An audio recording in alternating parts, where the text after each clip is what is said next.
Everyone, this is Neetu Singh. दृष्टि teaching exam में आप सबका स्वागत है। आज की क्लास में हम बात करेंगे, टॉपिक है हमारा इंपॉर्टेंस ऑफ एनसीईआरटी। लेकिन इसको समझने से पहले जरा हम ये समझते हैं कि ऐसा क्यों बोला जाता है कि भाई एनसीईआरटी जो है वो पढ़ना चाहिए, या फिर किसी भी कॉम्पिटिटिव एग्जाम के लिए जो एनसीईआरटी है वो बैकबोन है। ऐसे बहुत सारे सवाल हमारे दिमाग में आते रहते हैं। साथ के साथ ये भी सवाल दिमाग में आता है एनसीईआरटी पढ़ने में तो टाइम लग जाएगा, लेकिन लोग बोलते यही है कि एनसीईआरटी पढ़ेंगे तभी हम कॉम्पिटिटिव एग्जाम को क्लियर कर सकते हैं। तो ऐसा इन सारे जितने भी जो क्वेश्चन दिमाग में चलते हैं जरा सोल्यूशन की तरफ जरा आगे बढ़ेंगे। जैसा कि आप सब जानते हैं कि कॉम्पिटिटिव एग्जाम की जब हम प्रिपरेशन कर रहे होते हैं तो सबसे ज्यादा इंपॉर्टेंट होता है एक बेस के लिए, कि बेस कहीं ना कहीं एक स्ट्रॉन्ग बेस का होना बहुत ज्यादा जरूरी है। तो चलते हैं जरा कुछ चीजों के बारे में जरा यहाँ बात करेंगे हम। आपने देखा ही होगा जब भी हम कॉम्पिटिटिव एग्जाम के बारे में बात करेंगे, कॉम्पिटिटिव एग्जाम, इसके लिए सबसे ज्यादा जो जरूरी होता है, सबसे पहले सिलेबस जरूरी है। जिस भी एग्जाम की आप तैयारी कर रहे हैं उसका सिलेबस आपके पास में होना चाहिए। प्रिंट आउट निकाल के जहां पर भी आप पढ़ाई करते हैं, स्टडी टेबल पे या जिस भी जगह आप पढ़ाई करते हैं, सबसे पहले आपके हाथ में सिलेबस होना चाहिए, पहला।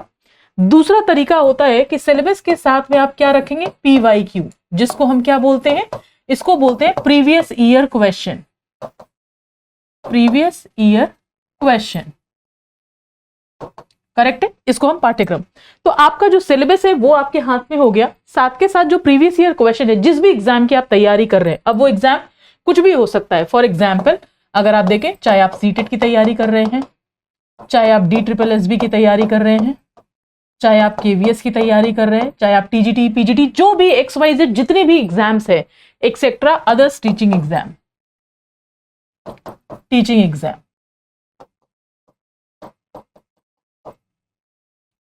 तो यहां पर जैसा मैंने अभी आपको बताया कि जो भी आप सिलेबस हो गया, साथ के साथ में जो प्रीवियस ईयर क्वेश्चन है, जब ये आपके सामने होगा तो आपको ये समझ में आ जाएगा कि हमें पढ़ना क्या क्या है, और उसमें से उनकी रेलेवेंस समझ में आएगी, किस टॉपिक से क्या क्या क्वेश्चंस पूछे गए हैं। करेक्ट है। अब बात आती है पढ़ने की, कि भाई अब एक बात बताओ, पढ़े कहां से। अब बात आती है पढ़ने की, तो पढ़े कहां से, ये सवाल दिमाग में सबसे ज्यादा घूमता रहता है कि पढ़े कहां से, कौन सी बुक लें, क्या करना चाहिए, कैसे करना चाहिए, क्या तरीका होना चाहिए। तो चलते हैं जरा इन सारे सवालों की जो जवाब है ना, जरा वो ढूंढने की कोशिश करें कि पढ़े कैसे, हाउ टू स्टडी के बारे में अगर आप देखेंगे, पढ़े कैसे, how to study, what to study, इसके बारे में जरा बात करेंगे। करेक्ट है, ये वाला पॉइंट समझ में आता है। तो चलिए जरा आगे बात करेंगे। सबसे पहले जो है हमने बात करी एनसीईआरटी की। एनसीईआरटी अगर आप देखोगे तो जितने भी सेंट्रल लेवल के एग्जाम्स हैं उनके लिए सबसे ज्यादा बैकबोन है। पहली चीज, ना केवल टीचिंग एग्जाम, पूरे ऑल ओवर इंडिया के जितने भी सेंट्रल लेवल के जो एग्जाम्स होते हैं उनके लिए एनसीईआरटी जो है वो बैकबोन है। करेक्ट है। अब टीचिंग एग्जाम के अंदर में भी अगर आप देखोगे, कहीं ना कहीं एक जो फाउंडेशन बनाने की जो बात होती है ना, जैसे आप एक घर बना रहे हैं तो एक फाउंडेशन की जो जरूरत है, आप किसी भी एग्जाम की जो आप तैयारी करें उन सब के लिए एक बेस का होना जरूरी है। अब वो बेस आपको कहां से मिलेगा, एनसीईआरटी से। मान लीजिए एक एग्जाम्पल लेकर चलती हूं, आपने सीटेट का अगर आप चलते हैं, सीटेट में पेपर वन, जहां पर ईवीएस का एक सेक्शन, ईवीएस जो होगा आपके पेपर 1 में ईवीएस होता है, तो ईवीएस के अंदर में अगर आप देखेंगे तो 3rd, 4th, 5th की जो एनसीईआरटी होती है वहां से क्वेश्चंस आते हैं। मानते हैं आप इस बात को। दूसरा, जब हम सीटेट में पेपर 2 के बारे में हम बात कर रहे हैं, तो पेपर 2 के अंदर में अगर आप देखेंगे तो यहां पर जो साइंस बोली जाती है, वो साइंस में 6 to 8 पढ़ाने के लिए बेसिक्स आपकी इतनी मिनिमम रिक्वायरमेंट है कि भाई 6 to 8 तो साइंस पढ़नी ही पढ़नी है आपको। वो एक अलग बात है, 9th और 10th का अगर एक्सपोजर है तो बहुत अच्छी बात है, बट कहीं ना कहीं क्योंकि डे बाय डे हर एक एग्जाम का जो लेवल है वो बढ़ता हुआ सा चला जा रहा है, तो यहाँ पर 6 to 8 वाला जो है वो आपको एनसीईआरटी रिकमेंड की जाती है। ये तो आपको पढ़ना ही पढ़ना है। 9-10 का एक्सपोजर हो जाए बहुत अच्छी बात है, बट मैंडेटरी है कि 6 to 8 की जो एनसीईआरटी है वो तो आपको किसी भी हाल में कंप्लीट करनी ही करनी है। ये तो मैंने सिर्फ एक एग्जाम के बारे में बात करी। इस तरीके से चाहे आप AWS की बात करें, DSSB की बात करें, जितने भी जो टीचिंग एग्जाम्स है, पहले मैं टीचिंग एग्जाम, फिर मैं बाद में अदर कॉम्पिटिटिव एग्जाम के बारे में भी अभी आपसे बात कर लूंगी। तो यहां पर जैसा हमने देखा एनसीईआरटी, तो ये जो एनसीईआरटी है ना, ये क्या काम करता है, ये बैकबोन का काम करता है, बैकबोन का काम करेगा, ये बैकबोन का काम करता है चाहे रीढ़ की हड्डी की जैसी होती है ना, अगर आप देखोगे शरीर को संभालती है, तो वैसे ही हमारी नॉलेज के लिए ये कहीं ना कहीं बैकबोन का काम करेगा, क्योंकि जो बेसिक्स हैं वो आपको यहां से मिल जाएंगे। इसका एक और एग्जाम्पल समझाती हूँ। मान लीजिए आपने क्लास 1 से लेकर 5th कंप्लीट नहीं की, आप डायरेक्टली क्लास 6 की क्लास में आप बैठ गए हो। क्या आप उम्मीद करते हो क्या कि 1st, 2nd, 3rd, 4th, 5th जो आपने हर दिन स्कूल में जाकर सीखा होगा, घर पे थोड़ा सीखा होगा, हर साल कुछ नया सीखा होगा, हर साल आपने अनुभव किया होगा कि हम आगे बढ़ रहे हैं, और डायरेक्टली आप क्लास 6 में आप बैठ गए हो और वहां पर अगर आप उम्मीद करो कि क्लास 1 से लेकर 5th तक की जो चीजें वो मुझे आ जाएंगी, ये नहीं पॉसिबल हो सकता है। सेम वही चीज है कि आपने अपना 1st से लेकर 12th तक की आपने पूरी क्लासेस करी, आपने ग्रेजुएशन किसी भी स्ट्रीम में की, और जब आप कॉम्पिटिटिव एग्जाम के लिए आप आते हो तो जो बेस का काम करता है वो एनसीईआरटीज काम करती हैं। अब वो डिपेंड करता है आप कौन से लेवल के एग्जाम की आप तैयारी कर रहे हो। टीचिंग एग्जाम के बारे में बात कर रहे हैं हम। जैसे पेपर 1 की जब हमने बात करी तो 3rd, 4th, 5th की एनसीईआरटी ईवीएस के लिए बहुत इंपॉर्टेंट बनती है, वहां बेस बनाती है। सीटेट पेपर 2 के लिए अगर आप देखेंगे तो 6 से लेके 8 की जो साइंस की एनसीईआरटी है वो उसका रोल प्ले होता है। फिर आप जब टीजीटी लेवल के लिए अगर आप चले जाओगे तो कहीं ना कहीं 6 से जो 10th वाला जो है वो मैंडेटरी बनता है। 11th 12th आपको और पता होना चाहिए। Same goes for the PGT also. अब आप कहीं ना कहीं एनसीईआरटी जो है वो आपका बेस बनाती हुई चली सी जाती है। करेक्ट है, ये वाला पॉइंट समझ में आता है। तो सबसे ज्यादा मैंडेटरी जो है वो आपके लिए एनसीईआरटी है, जहां पर आपका बेस या फाउंडेशन जो है वो आपका स्ट्रांग होता है। अब कई बार ऐसा आप जो बच्चे हैं कहीं ना कहीं ऐसा पूछते हैं कि भाई एनसीईआरटी जो है ना वो हम पढ़े कैसे, इतना सारा टाइम एनसीईआरटी में लग जाएगा, जबकि कॉम्पिटिटिव एग्जाम की हम तैयारी करें तो हम बहुत कहीं ना कहीं बहुत एक्साइटेड है कि जल्दी जल्दी जो है जो कॉम्पिटिटिव एग्जाम है उसका मेरे पास सिलेबस है, उसके लिए जो भी रिकमेंडेड बुक्स है पहले हम वो पढ़ ले, एनसीईआरटी हम थोड़ा छोड़ देते। तो जैसा मैंने अभी आपको बताया, पहले बेस स्ट्रांग होगा, उसके बाद से जो कनेक्टेड वर्ड है वो हमारे लिए करना आसान हो जाएगा। करेक्ट है। तो अगर आपसे ये बोल दिया जाए कि भाई एनसीईआरटी कंप्लीट करना है, अब दिमाग में सवाल आएगा एनसीईआरटी कंप्लीट कैसे करें, कैसे पढ़े कम से कम समय में, जो स्ट्रॉन्ग फाउंडेशन है वो बनाने का क्या तरीका होना चाहिए। तो जरा चलते हैं एनसीईआरटी पढ़े कैसे, जरा इसके बारे में हम बात करेंगे। सबसे पहली बात है कि अगर जो एनसीईआरटी है फर्स्ट टाइम अगर आप देखोगे तो इसके लिए आप क्या करो, एनसीईआरटी को पहले आप गो थ्रू करो, यानी एक बार फर्स्ट रीडिंग आपने लगा ली। जब आप फर्स्ट रीडिंग आप लगा लेते हो तो इससे आपको यह पता चल जाता है कि चैप्टर का जो ओवरव्यू है ना वो आपको समझ में आ जाएगा कि भाई चैप्टर के अंदर में क्या क्या चीजें हैं, किसके बारे में हम बात कर रहे हैं। फॉर एग्जाम्पल मान लो आपको मैंने एक उदाहरण दिया, यहां पर अगर आप चलोगे कि जैसे आपने भोजन एक चैप्टर है यानी फूड, यहां पर अगर आप चलेंगे भोजन के बारे में हम बात कर रहे हैं, यह है आपका फूड चैप्टर। करेक्ट है, ये वाला पॉइंट समझ आता है। भोजन चैप्टर में आप क्या करोगे, जैसे आपने चैप्टर पढ़ा, चैप्टर का आपने ओवरव्यू किया कि भाई देखो ऐसा है, यहां पर जो है भोजन जो है वो किसकी तरह काम करेगा, ऊर्जा यानी फ्यूल की तरह काम करेगा। जैसे गाड़ी को चलने के लिए एक ईंधन की जरूरत है, शरीर को चलने के लिए एक कहीं ना कहीं आपका ऊर्जा की जरूरत है, वो कहां से मिलेगा, भोजन से। इसके आपके न्यूट्रिएंट के जो आपके फूड के जो न्यूट्रिएंट है वो आपके कौन कौन से हो जाएंगे, कार्बोहाइड्रेट हो जाएगा। चलते हैं जरा भी, कार्बोहाइड्रेट, फिर आपके पास में प्रोटीन हो गया, फैट हो गया, विटामिन हो गया, और आपके पास मिनरल्स हो गए। करेक्ट है। तो हमने देखा कार्बोहाइड्रेट, प्रोटीन, फैट, विटामिन और मिनरल। करेक्ट है, ये पॉइंट समझ में आ गया। लास्ट में फाइबर और रफेज भी है, उनके बारे में भी हम, फाइबर हो गया और आपका फाइबर या रफेज एक ही चीज, और फिर आपका वाटर, वो हम अलग से डिस्कस करेंगे।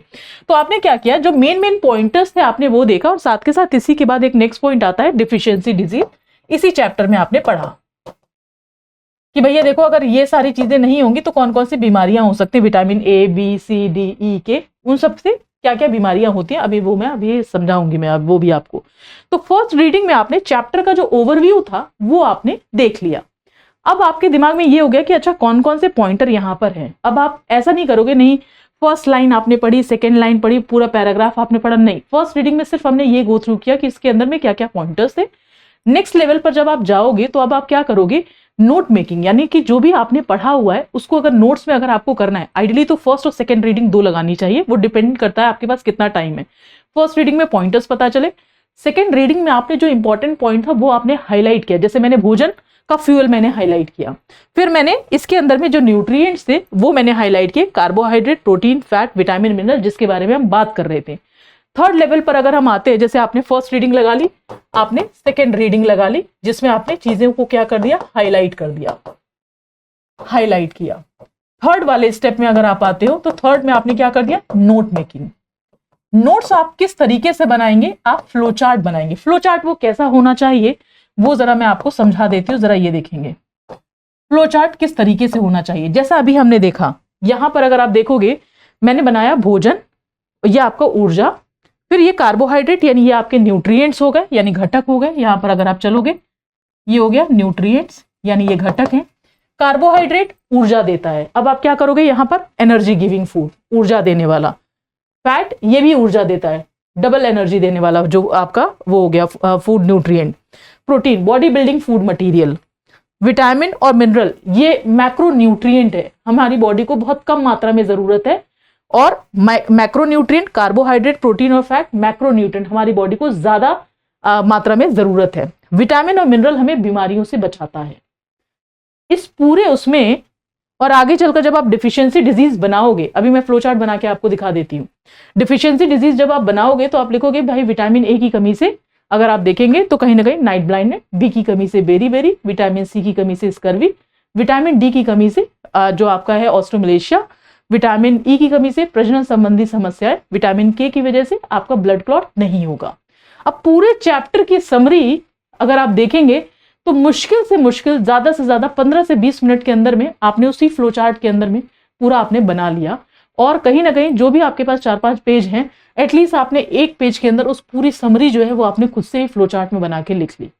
सेम यही चीज आप जो एनसीईआरटीज हैं अलग अलग चैप्टर्स के लिए इंपॉर्टेंट पॉइंटर्स अगर खुद से बना के फ्लो चार्ट आप बना लेते हो, आपके लिए बहुत आसान हो जाएगा एग्जाम से पहले उसको रिवीजन करना, स्टैंडर्ड बुक्स पर जाने से पहले उसको रिवीजन करना, क्योंकि वहां से आपको बहुत सारे पॉइंटर्स है जो खुद से आपको समझ में आएंगे। करेक्ट है, ये वाला पॉइंट समझ में आ रहा है। तो चलते जरा एक फ्लो चार्ट बनाने की कोशिश करते हैं, जैसा मैंने अभी आपको बताया। तो यहां चलेंगे, ये देखेंगे फ्लो चार्ट किस तरीके से आप फ्लो चार्ट को बनाएंगे। जैसे हमने देखा फूड, ये मैंने बताया आपको भोजन, ठीक है। अब ये क्या काम करेगा, फ्यूल यानी ऊर्जा का काम करेगा, जैसा मैंने अभी आपको बताया। साथ के साथ में जब हम फूड न्यूट्रिएंट के बारे में बात करेंगे, फूड न्यूट्रिएंट भोजन के जो घटक हैं उनके बारे में हम बात करेंगे, तो यहां पर आपके पास क्या क्या आ जाएगा, कार्बोहाइड्रेट जो मैंने अभी आपको बताया, इसके लिए लिखेंगे एनर्जी गिविंग फूड, एनर्जी यानी यहां पर एनर्जी लिख लीजिए या एनर्जी गिविंग फूड न्यूट्रिएंट लिख लीजिए। तो ये क्या देगा, हमारे शरीर को क्या देता है, ऊर्जा। फिर आपके पास नेक्स्ट कौन सा हो जाएगा, आपके पास फैट यानी कि जो वसा है, ये क्या करेगा, ये भी एनर्जी यानी ऊर्जा देगा। फिर आपने क्या किया, प्रोटीन, ये क्या है, body building food nutrient, body building food nutrient यानी कि आपके जो रिपेयर ऑफ टिश्यूज जो है उत्तक को क्या रिपेयर होना, ये सब कुछ आपको प्रोटीन से मिल जाएगा। फिर हमने बात करी विटामिन और मिनरल, विटामिन और मिनरल ये क्या करता है, protect us from disease, protect us from disease यानी ये हमें बीमारियों से बचाता है। करेक्ट है। फिर आपने क्या किया, ये जो कार्बोहाइड्रेट, फैट और प्रोटीन ये क्या हो गया आपके पास, मैक्रो न्यूट्रिएंट यानी कि ये हमें ज्यादा मात्रा में हमें हमारी बॉडी को जरूरत पड़ती है, तो ज्यादा मात्रा। करेक्ट है भाई। फिर आपने क्या किया, विटामिन और मिनरल को लिखा माइक्रो न्यूट्रिएंट यानी ये हमारी बॉडी में बहुत कम मात्रा में जरूरी है, और जरूरी है, बिना इसके काम नहीं हो पाएगा। करेक्ट है। फिर साइड लाइन में जहां पर आप ये कर ही रहे थे फूड न्यूट्रिएंट ये सब कुछ बनाया, यहीं पर आप लिखोगे कि भैया जो ऐसा है, जो वाटर हो गया यानी जो पानी है, या जो और फाइबर हो गया जो आपका रफेज हो जाएगा, ये आप वाटर और रफेज ये कहीं ना कहीं प्रॉपर डाइजेशन करने के लिए जरूरी है। और जो रफेज यानी जो फाइबर है वो हमारे शरीर को कोई भी न्यूट्रिएंट नहीं देता है। ये टीचिंग एग्जाम का पूछा हुआ क्वेश्चन है, कॉम्पिटिटिव एग्जाम का पूछा हुआ क्वेश्चन है। करेक्ट है, ये वाला पॉइंट बच्चा सबको समझ में आ रहा है। तो इस तरीके से आप जो है इन सारे सवालों को आप कर सकते हैं। साथ के साथ अब आप देखिए, जैसे आपने ये लिखा, यहीं पर आप क्या कर सकते हो, जब आप डिफिशियंसी डिजीज बना रहे हो, है ना, अगर आप देखेंगे जरा, यहां चलेंगे जरा, डिफिशियंसी डिजीज अगर आप बना रहे हैं तो यहां पर लिखेंगे विटामिन ए, विटामिन ए की कमी से क्या हो जाएगा, नाइट ब्लाइंडनेस, जिसको हम रतौंधी बोलते हैं। फिर विटामिन बी की कमी से बेरी, यहां पर लिखेंगे आप। विटामिन सी की कमी से क्या हो जाएगा, स्कर्वी। फिर विटामिन डी की कमी से रिकेट्स और ऑस्टियोमलेशिया, रिकेट्स छोटे बच्चों में, विटामिन ई की कमी से, प्रेगनेंसी रिलेटेड इश्यूज